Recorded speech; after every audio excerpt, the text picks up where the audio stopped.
जय गुरुदत्त श्री गुरुदत्त।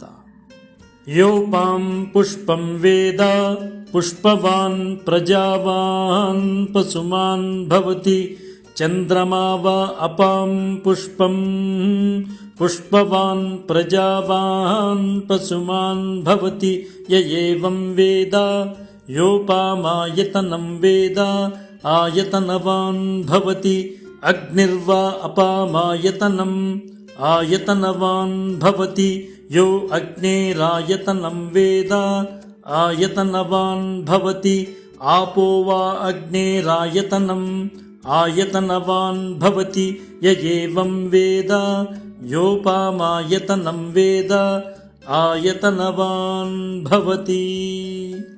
సనాతన ధర్మాశ్రితులందరికీ కూడా భోగి పండుగ శుభాకాంక్షలు। నేడు భోగి పండుగ।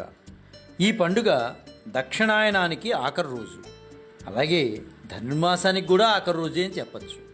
మకర సంక్రమణానికి ముందు రోజుగా భోగి పండుగ మనకి కనిపిస్తుంది।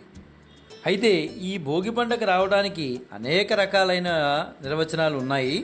అయితే పురాణపరంగా మనం ఆలోచించినట్లయితే భోగి పండుగ ఇంద్రుని గురించి చెప్పబడేటటువంటి పండుగగా మనకి కనిపిస్తుంది। ఇంద్రుడు మేఘాధిపతి, మేఘాలు లోకానికి వర్షాలను ఇస్తాయి, పంటలు పండడానికి వర్షాలు అవసరం కదా, మన వేదం అదే కదా చెప్తోంది। కాగా సకల వర్షాల కోసం ఇంద్రుని పూజించే ఆచారం ఎప్పటి నుంచో మనకుంది।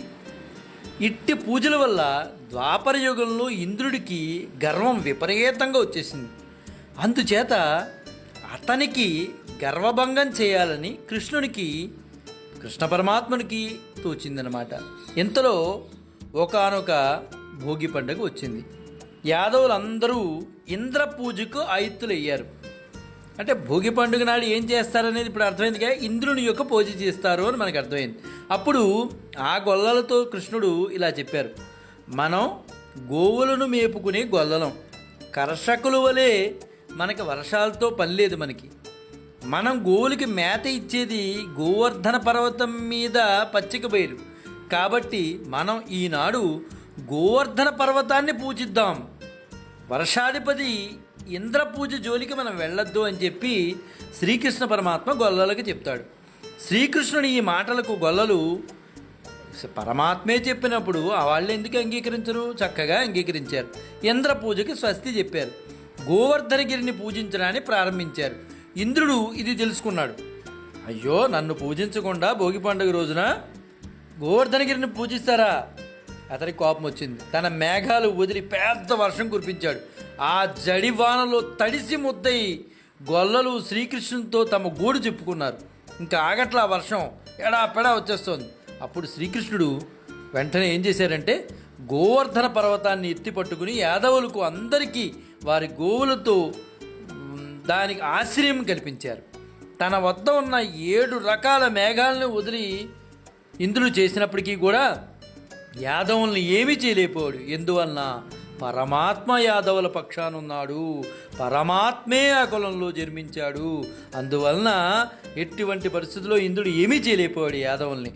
అందుతో ఇంద్రుడికి గర్వభంగం వచ్చి బుద్ధి వచ్చి కృష్ణ పరమాత్మ మహాత్మ్యం తెలుసుకుని ఇంద్రుడు అప్పుడు కృష్ణుని యొక్క పాదాక్రాంతుడయ్యాడు। అందుమీద కృష్ణుడు అతన్ని మన్నించి భోగి పండుగ నాడు ఇదివరకు ఎలా అయితే ఇంద్రపూజ చేసేవారో అలాగే ఇంద్రపూజ కొనసాగించండి అని యాదవులందరికీ కూడా శ్రీకృష్ణ పరమాత్మ చెప్పడం జరిగింది। ఇది ఒక ఆచారంగా మన పురాణపరంగా మనకి కనిపిస్తోంది।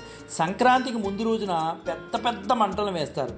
ఈరోజు దాటి రాబోయే తెల్లవారుజామున సూర్యుడు సంపూర్ణంగా ఉత్తరాయణానికి రాబోతున్నాడు అని తెలపడానికి పెద్ద అగ్నిరాశిని చలిమంట రూపంలో వేసి చూపిస్తారు మన వాళ్ళు, అదే భోగి పండుగ। లౌకికంగా ఈ చలిమంట వేయడం వల్ల వ్యర్థ పదార్థాలన్నీ దీనిలోకి వెళ్ళిపోతాయి। ఈ మంటలకి ఆకర్షించబడి మంచుకు చేరిన ఎన్నో క్రిములు కీటకాలు కూడా మంటల్లో పడి మరణిస్తాయి, మనకి రోగాల్ని కలిగించనివ్వవు అనమాట।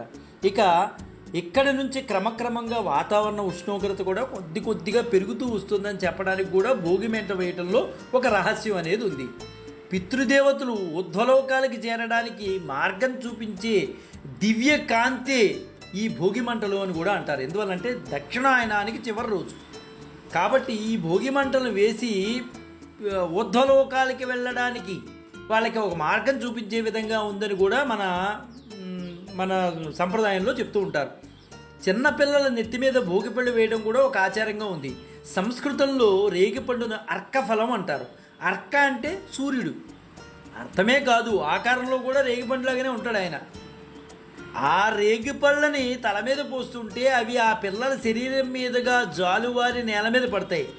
అలా భోగిపళ్ళు పోయడం వల్ల మన పిల్లలకి ఉన్న చీడపీడలు అన్నీ తొలగిపోతాయి. ముత్తైదువులు దీవెనలతో పిల్లలకి ఆయురారోగ్యాలు కలుగుతాయని మన పెద్దలు చెప్తూ ఉంటారు. అందువలన వారు ఈ భోగిపళ్ళని చిన్నపిల్లలకి పోస్తూ ఉంటారనమాట. అయితే ఈ భోగి పండుగ అనేది ఎంత అద్భుతమైందంటే తెల్లవారుజామున జరిగేటటువంటి పండగల్లో ఈ భోగి పండుగను కూడా చెప్పుకోవచ్చు అనమాట. అంత చక్కగా జరుగుతుంది. ఇదే రోజు అమ్మ మహిమానుమోపేతమైనటువంటి తిరుప్పావైని గానం చేస్తూ ఎంతో భోగభాగ్యాలని స్వామి దగ్గర నుంచి అమ్మ గోదాదేవి పొందింది. గోదాదేవి అంతటి భోగభాగ్యాన్ని కూర్చిన ఆనాడు కాబట్టి అప్పటి నుంచి జనసామాన్యానికి కూడా సమస్త భోగాలు ఇచ్చే రోజుగా ఈ భోగి పండుగని చెప్పడం జరిగింది. అమ్మ స్వామివారిలో ఐక్యమైంది కాబట్టి, స్వామిని పట్టుకుంది కాబట్టి ఈ రోజున భోగభాగ్యాన్ని, ఆ భోగభాగ్యాలు ఎవరండి? మహావిష్ణువే కదా.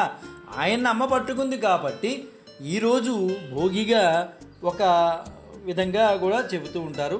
ఏదేమైనా మన సనాతన సాంప్రదాయాన్ని మనం తెలుసుకున్నాం, దాన్ని మనం కాపాడుకున్నాం. జై గురుదత్త, శ్రీ గురుదత్త, శ్రీపాద శ్రీవల్లభ చరణదాసుడు, మానికొండ రాజశేఖర శర్మ, రాజమహేంద్రవరం. స్వస్తి.